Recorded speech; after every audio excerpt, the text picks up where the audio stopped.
আর্থিক খাতে বড় ধরনের পদক্ষেপ নিয়েছে বাংলাদেশ ব্যাংক। সুশাসন ও জবাবদিহিতা নিশ্চিত করা এবং আমানতকারী ও অন্যান্য পাওনাদারের স্বার্থ রক্ষায় ৪টি আর্থিক প্রতিষ্ঠানকে অকার্যকর ঘোষণা করা হয়েছে।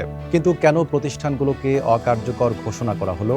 বাংলাদেশ ব্যাংক জানিয়েছে, বড় অঙ্কের মূলধন ঘাটতি, বিপুল খেলাপি ঋণ ও বিনিয়োগ, প্রয়োজনীয় তারল্য সংরক্ষণে ব্যর্থতা এবং আয় ক্ষমতার অবনতির কারণে এ সিদ্ধান্ত নেওয়া হয়েছে। পাশাপাশি আমানতকারী ও অন্যান্য পাওনাদারের দায় পরিশোধেও প্রতিষ্ঠানগুলো সক্ষম নয়।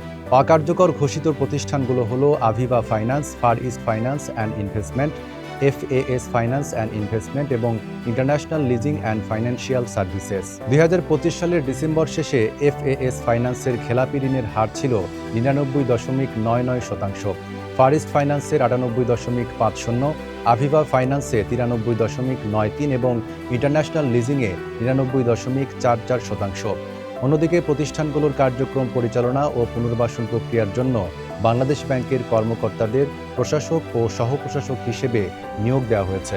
কেন্দ্রীয় ব্যাংকের তথ্য অনুযায়ী দেশে মোট ৩৫টি ব্যাংক বহির্ভূত আর্থিক প্রতিষ্ঠানের মধ্যে ২০টিকেই সমস্যাগ্রস্ত হিসেবে চিহ্নিত করা হয়েছে।